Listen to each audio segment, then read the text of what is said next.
अमरूद कोई भी हो। हाँ, आज 27 दिसंबर 2012 है और इसके पहले आपने कुत्ते का सीन देखा है जो 27 दिनों तक उस गड्ढे में उसको रख करके उसका इलाज किया, उसको नया जीवन दान मिला। उसे मुक्त कराने के बाद मैं बंदर भोज करने गया, वहाँ से लौट के आया हूँ। संध्या बेला है, 4 बज रहे हैं। 27 दिसंबर 2012 की घटना आप देख रहे हैं। हमारे यहाँ डॉक्टर आरपी सिंह आए हैं और हम समझते हैं कि वो कम से कम 1 करोड़ डॉक्टरों में वो अकेले होंगे। और श्याम साधु का ये वचन है, क्यों भगवान ने उनको सब कुछ दे रखा है। ऐसा दुनिया में बहुत कम लोग होते हैं जिनको भगवान सब कुछ देता है। आप राजघराने के भी हैं, छत्री भी हैं, डॉक्टर भी हैं और सूरज शकल क्या है वो सामने देख रहे हैं। हम इनको इन महान व्यक्तित्व के हैं ये, और इनसे हर अच्छे कामों में मैं इनको बुलाता हूँ, दिखाता हूँ। तो ये अमरूद डॉक्टर साहब पेड़ में जो लगा हुआ अमरूद है उसको हमने कहा कि आज ये फल जो बिल्कुल सेब टाइप का है, आज इस अमरूद को हम आपके हाथों से ही तोड़वाएंगे। इसको मैंने झिल्ली में लगा रखा था और डॉक्टर साहब हमारे हर अच्छे कार्यों में हमारी बड़ी हेल्प करते हैं। और हमारे मूर्ति का अनावरण हुआ था, उसमें भी डॉक्टर साहब गए थे और किस तरह पहुँचे हैं। बहुत व्यस्त भी रहते हैं और अपना पेशा जो करते हैं बड़ी ईमानदारी से करते हैं। ये देश के लिए सौभाग्य की बात है। लेकिन मेरा समाज हमेशा अंधा रहा, अंधा रहेगा। यहाँ पर जो काम करके दिखा रहा है वो शंकराचार्य नहीं है, वो महंत नहीं है जो हराम का खाते हैं, बैठ के खाते हैं, दूसरों को बताते हैं कि मैं भगवान का अवतार हूँ। लेकिन मेरा ये सवाल है, अगर आप भगवान का अवतार हैं, आप बहुत बड़े महंत हैं, संत हैं, उच्च कोटि के अगर आप संत हैं, तो ये बताइए हर 9 मिनट 10 मिनट के बाद जो है हमारे यहाँ एक स्त्री जात की हत्या क्यों हो रही है? काहे नहीं आप इसको रोकवा लेते हैं? काहे लिए गौ हत्या? अरे गौ हत्या रोकवाओ, कन्या हर स्त्री की हत्या हो रही, बाल हत्या हो रहे हैं, इसके लिए अनशन करो, इसके लिए मरो। लेकिन मेरा अंधा समाज, जो कबीर साहब ने कहा था, यह जग अंधा क्या समझाऊं। तो अभी डॉक्टर साहब को अभी और भी फलों को हम अभी भेंट करेंगे। उसके बाद में हमको अपनी गाय की सेवा में लगना है, क्योंकि बहुत सर्दी बड़ी भयानक है। शाम के ठीक 4 बज रहे हैं और वाणी को विराम देने के पहले मैं डॉक्टर साहब के बारे में हमने आपको सब कुछ बता ही दिया है। आपको डॉक्टर साहब कैसा लग रहा है? 2 शब्द आप भी बोल दें। आपको नहीं, अब बस ऐसे अभी लगा रही है, जब हम बताएंगे तब इसको तोड़िएगा। आप पहले इसके बारे में आपको कैसा लग रहा है? ये बहुत सुखद अनुभूति है हमारे लिए कि ये एक ऐसा फल है जो बिल्कुल सेब जैसा लग रहा है और अमरूद है। और ऐसे अमरूद जो साधु जी की जो है वाटिका में मिलते हैं, बहुत सारे फल। एक बार हमें बहुत बड़ा सा नींबू भी भेंट किया था। तो हम ये सोचते हैं कि पर्यावरण और जो पशु के लिए लोग कार्यक्रम करते हैं अपने यहाँ पर, और उससे ठीक तरीके से ना तो उस कार्यक्रम को निभा पाते हैं ना कुछ करते हैं। अभी हमारे यहाँ भी महावीर प्रसाद द्विवेदी जी का एक कार्यक्रम हुआ। पूरे साल में कोई भी उनके आदर्शों पर चलता नहीं है, केवल एक दिन जन्मदिवस पे उनके कार्यक्रम को कर देना। और शाम के समय सब लोग डिनर कर लेते हैं, भोजन कर लेते हैं और पूरे जीवन महावीर प्रसाद द्विवेदी की को याद भी नहीं करते हैं। ये बहुत 2 दिन 3 दिन पुरानी घटना है। अभी स्वामी विवेकानंद जी का संकल्प दिवस मनाया गया कल 25 दिसंबर को। 12 जनवरी को उनके यहाँ अंतर्राष्ट्रीय युवा दिवस है। हमारा ये कहना है, क्या स्वामी विवेकानंद जी का जन्म दिवस, संकल्प दिवस सिर्फ राजनीतिक लोग 1 दिन 2 दिन के लिए बना लेते हैं? लेकिन पूरा जीवन उन जिन आदर्शों पे उन्होंने चला, उन आदर्शों पे वो बिल्कुल नहीं चलते हैं। साधु जी से हमने सुना कि राम कृपा जो होती है वो राम काज करने से होती है, ना कि राम कथा कहने से। राम कथा कहना और सुनना सिर्फ अपने विचारों को, अपने आंतरिक शुद्धि के लिए होता है। लेकिन अगर आंतरिक शुद्धि आपको हो जाए तो आप जीवन में उतरिए राम काज के लिए। और हनुमान जी की सच्ची साधना है राम काज करना। वो सुंदरकांड से नहीं प्रसन्न होते हैं। आप किसी की प्रशंसा करें, इससे अच्छा है कि आप राम काज करें। जो हमें श्याम साधु जी से प्रेरणा मिलती है ऐसे काम करने की जो राम काज की ओर हो। और दूसरी एक चीज़ और हम कहेंगे बहुत कम शब्दों में, ज्ञान का अर्थ मात्र जानना नहीं, वैसा बनना होता है। बहुत सुंदर। अगर आप ज्ञान जैसा बन नहीं सकते हैं तो ज्ञान आपके लिए निरर्थक है। और जीवन में एक बहुत छोटी सी चीज़ और कहना चाहेंगे हम। आप वैसे हमसे पूजनीय हैं, बड़े हैं, लेकिन नहीं, अरे आप महान कहेंगे कि जो विचारों का सूक्ष्म भाव होता है वही जाकर ईश्वर के पास रिकॉर्ड होता है। अगर सूक्ष्म भाव हमारा नहीं अच्छा है, जैसे कि कोई व्यक्ति भले कसाई का काम करता हो लेकिन भगवान से यही प्रेरणा करता हो, हे ईश्वर जो ये समाज है, जो हम काम कर रहे हैं, ये हम दोबारा ना कर पाएँ। जी लेकिन कोई अच्छा काम, महात्मा लोग, संत लोग अच्छा काम तो करते हैं, लेकिन प्रेरणा उनकी होती है यश पाने की, सौंदर्य पाने की। तो उसके लिए क्या होता है, उनका रिकॉर्ड जो होता है वो निरर्थक होता है। जो अच्छे काम करें, समाज में उस ज्ञान को अपने जीवन में लाएं। लेकिन देखिए विषय से हट गए हैं हम। पहली चीज़ तो ये, हम एज ए आयुर्वेद डॉक्टर होने के कारण ऐसे फल रायबरेली में सिर्फ गीतांजलि वाटिका में ही मिल सकते हैं। और इसके बहुत सारे प्रमाण हैं। उच्च कोटि के नींबू, एलोवेरा की हम लोग फुलवारी देख रहे हैं। और ये ऐसा जो है, बाकी तो आज के समय, इसके लिए एक चीज़ और हम कहना चाहेंगे, आज के समय जो अमरूद, जो लौकी, जो फल आ रहे हैं बाजार में, उसको इंजेक्शन लगा दे के बनाए जाते हैं। ऑक्सीटोसिन का इंजेक्शन है। उससे क्या प्रभाव होता है, उसका सिर्फ दुष्प्रभाव पड़ता है। और हम अपने गार्डन में अगर ऐसे फल नहीं, तो जो सीजनल आपके देसी फल हैं उन्हें उगाकर सब्जी के साथ खा सकते हैं, रोटी के साथ खा सकते हैं। इससे हमारा स्वास्थ्य को भी लाभ होगा। लेकिन इस फल के बारे में बड़ा प्रतिम है। एक बार स्वामी जी ने हमें नींबू भी भेंट किया था, अभी वाटिका में दिख भी रहे हैं बड़े से नींबू। उस समय एक डॉक्टर PL राव जी भी आए थे। और ये अमरूद बहुत अच्छा है। बाकी इसको हम तोड़ लेते हैं। हाँ, तोड़ लीजिए। और ये उद्घाटन हो गया। और ये आपके जो विचार हैं वो हम समझते हैं कि आने वाले समय में आप कितनी ऊंचाइयों पर पहुंचेंगे, या अवघड़ का वचन है, बहुत ऊंचाइयों में आप पहुंचेंगे, क्योंकि आपके विचार जो हैं और कार्य दोनों अति सुंदर हैं। और जो अनिवार्य है, आप मतलब यथार्थवादी हैं। ये हमारे लिए बड़ी बात है। नहीं, आप लोगों का आशीर्वाद है, महात्माओं का आशीर्वाद है, वो प्रेरणा ईश्वर की है। हमने सोचा उस चीज़ को अपने जीवन में उतारा जाए। जो हमने पढ़ा, जो हमने सीखा, जो हमने लोगों से अनुसरण किया, उसको जीवन में उतारा जाए। क्योंकि रामचरितमानस की अगर एक भी लाइन अगर हम जीवन में उतार लेते हैं तो हमारा जीवन यहाँ पर स्वर्ग हो जाता है। लेकिन हम उसको उतारते नहीं हैं, हम सिर्फ उसको पढ़ते हैं। घर में राम कथा करवाते हैं, सारा परिवार सोता है, सुबह उठकर भोजन कर लेता है। और ये हमारे संस्कार नहीं है, हमारे संस्कार है उसको जीवन में उतारा जाए। इसीलिए भारत में विश्व गुरु था। लेकिन आज अगर ये हालत रही तो भारत में जो भ्रष्टाचार है, जो लोग हैं, अच्छे लोगों का जो आदर नहीं करते हैं, तो कुछ नहीं है, फिर से भारत पे कब्जा हो जाएगा। दिल्ली पे विदेशी अपना झंडा फहरा देंगे अगर यही हाल रहा। बिल्कुल बिल्कुल डॉक्टर साहब, बिल्कुल। और हम समझते हैं रायबरेली नहीं, आप क्या हर समाज के आप गौरव हैं। और आपके अंदर एक महानता, एक महान विचार हैं, महान कार्य हैं। और भगवान ने, हम तो समझते हैं, हम तो गर्व करते हैं कि करोड़ों में अगर आपका जोड़ा ढूंढा जाए तो डॉक्टर साहब नहीं मिलेगा, जो एक सच्चाई है। अब आइए हम बड़प्पन है ये तो। अब आइए आपको हम वो नारियल जो रखा हुआ है तोड़ के वो भेंट करेंगे। आप सुषमा जी उधर से आ जाइए, कैमरा लेके खड़ी हो जाइए, फिर इनको हम नारियल और कमरे के भेंट करेंगे। आप यहाँ खड़ी हो जाइए। अब देखिए सब जानवर आवाज़ लगा रहे हैं, ऐसे हाथ सीधा कर लो बस, और ये दूसरा हाथ ना लगाना। हाँ बस ऐसे देखो, इसमें हम लोग स्क्रीन में देख रहे हैं। यहाँ डॉक्टर साहब देखिए, इसमें आ रहा है सब कुछ ठीक है डॉक्टर साहब। ये तो अब इसको इसमें रख लीजिए आप, क्योंकि अब ये वही स्थिति है कि अभी ठाकुर साहब को दिखाना है जो हिंदुस्तान के हैं। ये उन्हीं के लिए आज 10 दिनों से रुका हुआ है। आज जाएंगे कार्यालय में, उनको दे करके उसकी हम फोटोग्राफी ले लेंगे, फिर यथास्थान इनको काट के बांटा जाएगा। आज ये 12 दिनों तक फ्रिज में रखे इसका देखिए अमरूद खराब हो गया, देख रहे हैं ना। ये तो बाद में मैंने तोड़ा है। तो और ये आपका सिंगापुरी कमरक है, अभी और भी झिल्ली में रखे हुए हैं। अब 10 दिनों तक ट्रे में रखे फ्रिज में कहाँ तक इसको संभालेंगे। इसके बाद में हम आपको नारियल ला के भेंट करते हैं। हाँ, इस पर यहीं रखे देते हैं। अब ऐसे बनाते, आप इधर थोड़ा फुलवाड़ी को धीरे से घुमाइए, तब तक हम नारियल ले आएँ। डॉक्टर साहब यहीं रहिए। जी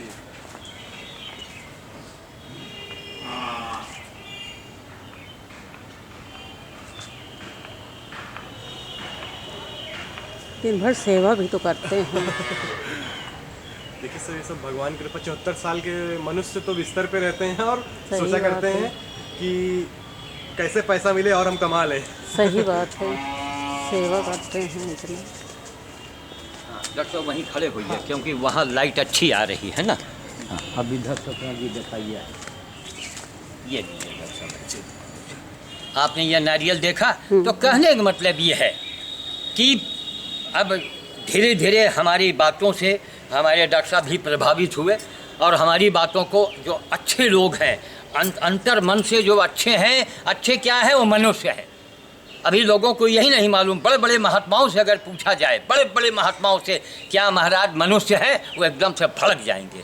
भड़किए मत, मनुष्य के क्या लक्षण होते हैं, तभी आप मनुष्य हैं डॉक्टर साहब, है ना। मनुष्यों के लक्षण होते हैं, गधों के लक्षण होते हैं, घोड़ों के लक्षण होते हैं, बंदर के लक्षण होते हैं, हर प्राणी के लक्षण होते हैं डॉक्टर साहब। कोई भी जानवर आपको ऐसे नहीं डरवाएगा ना, बंदर ही आपको मनुष्य के जैसा वो हरकत करेगा, उछलना कूदना चढ़ना भागना, वो काम हाथी नहीं करेगा, वो घोड़ा नहीं करेगा, वो गधा नहीं करेगा। तो मनुष्यों के लक्षण होते हैं, और मनुष्यों के लक्षण यही है कि आपके अंदर प्राणी मात्र की पीड़ा को से आप द्रवित हो जाएं, हैं, तभी आप मनुष्य हैं। मनुष्य का पहला लक्षण है। मनुष्य का दूसरा लक्षण है कि कोई अहंकार ना हो। हमारे डॉक्टर साहब राजघराने से जुड़े हुए हैं, क्षत्रिय हैं, चेहरा मोहरा आप देख रहे हैं, डॉक्टर भी हैं, कोई अहंकार नहीं है। ऐसा व्यक्तित्व, ये महात्माओं मंदिर धर्म कर्म के पीछे भागते हैं। तब मैंने इनको थोड़ा मोड़ा और चैलेंज किया। हम कहा डॉक्टर साहब हम जो बात करते हैं हम चैलेंज करते हैं। क्यों? करने वाला ही चैलेंज कर सकता है डॉक्टर साहब। अगर आपने 10 कैंसर के मरीज को मौत के मुंह से खींचा है, तब आप पूरे वर्ल्ड के सामने आप चैलेंज कर देंगे। बिल्कुल। और अगर हाँ आराम से बात कर लें, और अगर आपने कुछ नहीं किया है तो चाहे जितनी डिग्री आपके पास हो, फिर देखिए वो बट्टा लग जाएगा। मरीजों की भीड़ जब लग जाए तो समझिए कि डॉक्टर के अंदर काबिलियत है ना। तो इसी प्रकार से मेरा यह कहना है कि कुछ करके दिखाओ। ये राम काज ही तो है। कितने लोग खाएंगे, हम मर के चले जाएंगे, फिर भी ये नारियल फलेगा। जरा पेड़ की तरफ दिखाइए धीरे धीरे घुमा के, वो नारियल लगे हैं सब, वो सब नारियल के पेड़ आप देख रहे हैं उधर। हाँ वो देखे ना, आप यहीं पेड़ के नीचे खड़े हैं, अब फिर धीरे धीरे यहीं वापस आ जाइए। तो हमारा मतलब है, हाँ अब आप यहीं फिर इधर दिखाइए। हमारा मतलब कि कुछ करके दिखाओ। हमें ने संदेशा दिया कि राम से अधिक राम का दासा, इतने सुनने के बाद आप प्रसन्न मत होइए ना, बड़े शर्म की बात। राम के दास तो आपने बन गए, लेकिन हमारा एक सवाल है आपसे, क्या किया है काजा? हैं डॉक्टर साहब ऐसे डॉक्टर बन गए क्या? भीषण तपस्या किया है तब जाके डॉक्टर बने। तो भगवान ऐसे लोगों को, ये प्रभु की लीला है। हम तो समझते हैं कि रायबरेली नहीं, ये उत्तर प्रदेश के गौरव है। भगवान ने इनके ऐसे जोड़ेदार बहुत से सुंदर डॉक्टर होंगे वगैरह वगैरह, लेकिन जो भाव भक्ति इनके अंदर है, हमारी मूर्ति के अनावरण में बेचारे किस कंडीशन में पहुँचे हैं, इन्हीं बातों को मैं गौर करता हूँ। वहाँ इन्होंने जो सहयोग दिया, हमने सोचा नहीं, हम डॉक्टर साहब को रोकेंगे कि डॉक्टर साहब आपका 1 रुपया माने रखता है, आपका पहुँच जाना माने रखता है। जब आपके वो हमारे लिए भी गौरव की बात है, क्योंकि मूर्ति का अनावरण से एक सबसे बड़ा लाभ ये होता है कि जो भविष्य में जो हम लोग तो देख रहे हैं आपको, लेकिन जो आपको नहीं देख सकता है जी भविष्य के लिए जब आप, तो वो जो मूर्ति का अनावरण है उससे लोगों को प्रेरणा मिलेगी। कोई ऐसा व्यक्ति था जो ऐसा समाज में, और हम एक चीज़ और आह्वान करेंगे कि ऐसे शहर में भी ऐसी कुछ घटनाएं हों कि घर में भी हम लोग ऐसा भगवान से कृपा करें कि हम लोग इसकी मूर्ति की स्थापना करें यहाँ पर। तो महाराज ये मूर्ति आपकी ही रखी है? हाँ, ये हमको ये पत्थर कटा ने हमें ये गिफ्ट में दिया था। तो ये और जगहों पर डिमांड, अब धीरे धीरे प्रचलन बढ़ा है। हाँ, इस मूर्त की खासियत क्या है, ये पेपर में भी दिया है। डॉक्टर साहब का ये बड़प्पन है, और बड़प्पन नहीं, हम तो कहते हैं खून बोलता है। ये देखिए, क्षत्रियों का साम्राज्य पूरे भारत में था। राम के जैसा राजा किसी युग में नहीं हुआ।